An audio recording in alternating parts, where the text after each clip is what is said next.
welcome to the Crafty Mini. So following on from last week's vampire bust, where I just went a bit more freestyle, a bit loose with it, didn't really have a plan or anything there. Actually, when I finished painting that particular piece, I immediately went on to this, and I ended up keeping the footage. And I'm going to share that with you today. So this is the idea being, I just wanted to again be a bit more free and loose with my painting. This one in particular, we're going to be painting with just two colours, so Pro Acryls Purple and Tan Flesh, which you've seen in the description at the front. And the idea is I'm just going to be using those two colours on this bust, nothing else. So it's had a base coat of black to start with, and then we're going to go from there. So the darkest layer will be the purple, which we'll put on, and I'll progressively add more of the Tan Flesh to lighten it and dry brush over, just getting all the raised areas and doing like a concentrated area where the majority of the light would come from. And the idea of this was just to do something a bit different. Occasionally I do these sort of projects. I don't always put them up on the channel, but they're there for because I'll get a bit fed up or jaded of painting the same type of thing. So I'll do something like this as a bit of a random.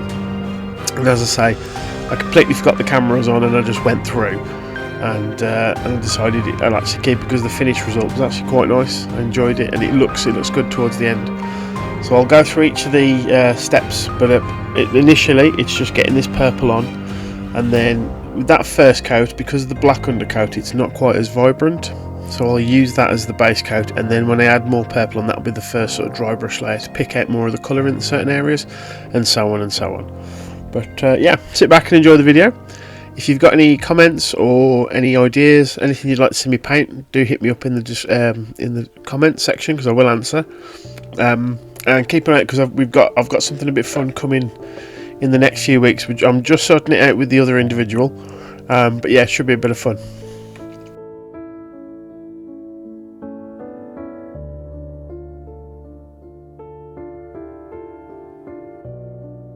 Right, so as you can see, that first layer is now dry, and it's just a case of I'm reapplying the exact same purple in the same method, but this time I'm concentrating on the areas that are eventually going to be brighter, and we're going to be blending into those other colours. So I want the face obviously to be a focal point, around the sort of shoulders and the chest area, and then in some of the bends in the hair as it's blown behind, some parts of that as well.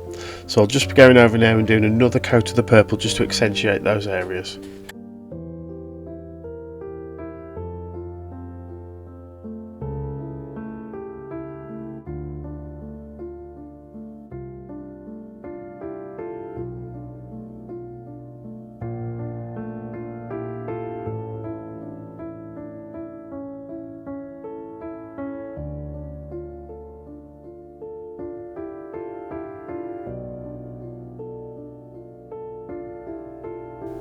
Right, so that second layer of purple's gone down. So this is the first time we're going to be adding a little bit of the Tan Flesh. So the idea is at this point I'm doing 3:1 purple to Tan Flesh, and got some on the dry brush, rub the excess off on the paper towel, and then I'm going to go through and just pick out the areas. So sometimes I'll actually physically brush over the raised areas, other times I'll dab on in like a stippling motion, depending on where on the model it is. Other than that, there's no real rhyme or reason to this. You're just over accentuating any areas that you want to be brighter, that are going to be more focused in the light, and that are going to show off more of the detail. And again, just having a bit of fun with this, doing something a bit different. It was quite nice constraining myself just to two colours and seeing where I could go, because as the Tan Flesh gets adding more and more drops into the purple, it gets this really nice sort of peachy colour, which worked out quite nice. But yeah, you'll see. Just going to work through now and start adding more and more of that Tan Flesh to the purple.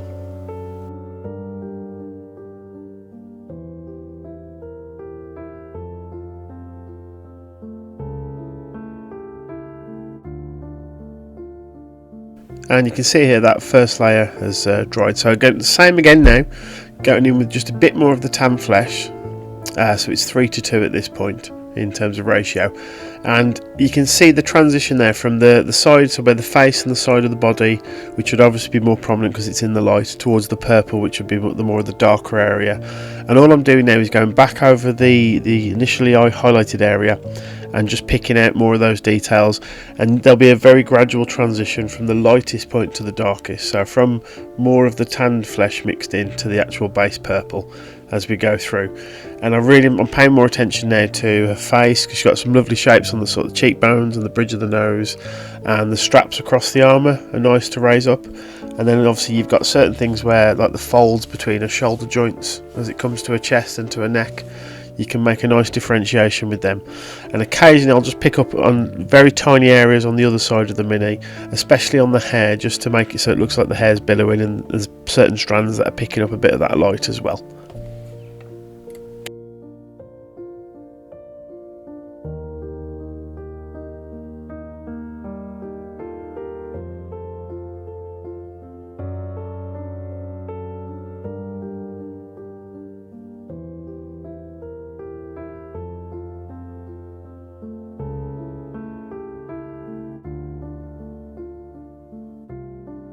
Right, so whenever you're doing a lot of dry brushing, you can sometimes, if the brush isn't just slightly wet, you can get these sort of, it's almost like a chalky sort of effect on the miniature. And also within that, there's some of the deeper recesses that I've accidentally caught as I've been doing these dry brushes. So what I'll do at this point is, so I've got the initial purple, and I've watered that down really heavily, so it's like a very, very thin glaze. And what I'm actually doing is putting this on in all the deep recessed areas, and although it's extremely watered down, there is enough pigment in there, and it'll just settle into the deepest recesses. So like this sort of cross hatch material that's underneath the strapping across the torso, and it'll just settle in there and all those sort of areas that I need, and just to darken it down again, and we'll actually blend across the lighter layers and sort of bring it all in together and tone it all.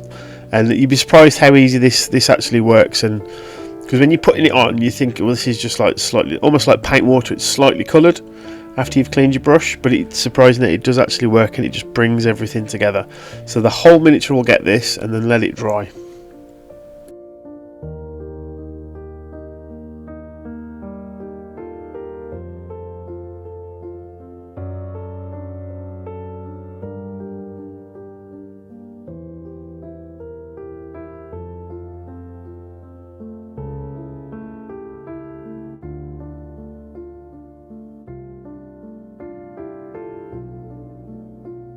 Right, so at this point, so I've just blasted the miniature with a hairdryer just to make sure it's all nice and dry, ready, because obviously I'm going to be picking it up now. The base has just had a very simple black paint, Vallejo black. I've got a couple of bottles of that, and I use that for just basic black stuff.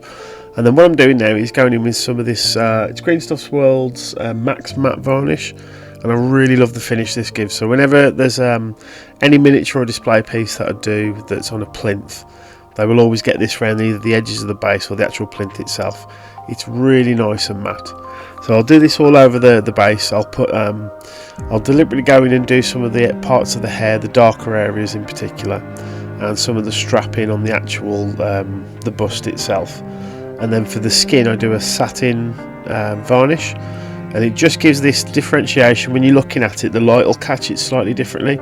And skin, normally has more of a satin sort of reflection to it anyway, and it just shows the different sort of, because we're only using two colours, I'm trying to get as much for the eye to pick up the different types of materials that are actually on there. So obviously things like the jewellery, if this was full colour, that would be in metallics and things. So that gets a mix of satin and gloss, and I do 2 parts satin to 1 part gloss, and that just to pick up on the very, very raised areas where it would catch the most light. And the idea is that then shines through, and just so the eye can register that there are different materials on here, and it's not just been blasted light to dark in just 2 colours.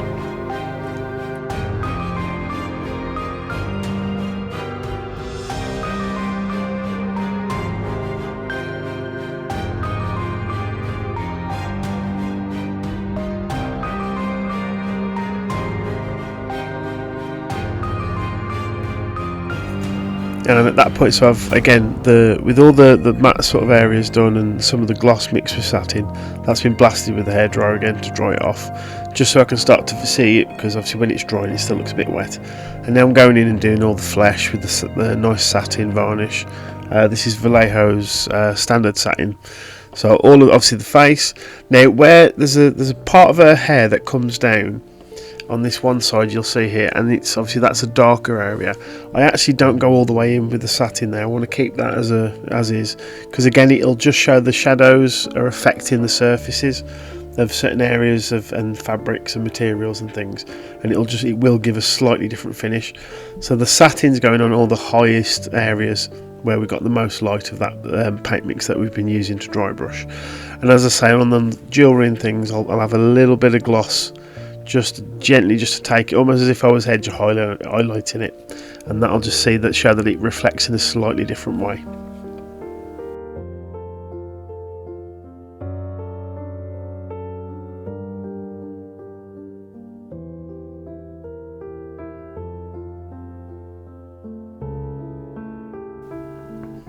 I'm just doing the few finishing touches now, and then we'll show you all the final shots. It's a nice bit of fun. As I say, I do a lot of things like this, but I don't always put them on camera and then on the channel. It was just in this instance I'd left the camera running and completely forgot about it. It's only when it started bleeping I realised I was still filming and using up memory.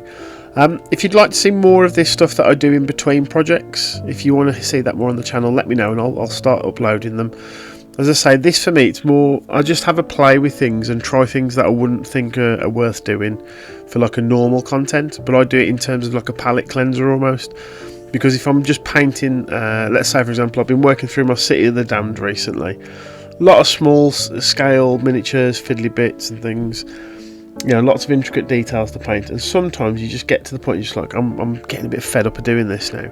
So I'll grab a piece, a bust or something, or another miniature, and just start messing about with things. Like at the moment I've got a giant on the table, this undead giant, and I'm just playing about with different ways of doing skin tones, and it looks completely ridiculous because you've got different fleshes and colours and things, but I just use it to play around with different styles. So if you would like to see any of that, let me know and I'll start putting it up on the channel. And just try and test yourself a little bit, maybe try do 2 different colours, and just paint something and see how it goes. And just because also it's got me my dry brushing practice back up and running, because I haven't dry brushed for a while, and overall it came out okay. I think if I was to do it again, I'd probably do another couple of layers with more of the tanned flesh, just to give it that a bit more brightness and to differentiate between the light and the shadow. But overall I'm quite happy with this. It's turned out alright, and as I say, it was a refreshing, a bit of fun to do with just the 2 paints. But yeah, thank you very much for watching. Don't forget to like, comment, subscribe. Keep an eye out on the community tab as well, because I've got something lined up with another YouTuber we're going to have some laugh with, so just keep an eye on there, because that's where we'll be announcing it because we're in the process of finishing all our footage and then getting it ready to put it out for the public. But cheers all, and I'll see you on the next one.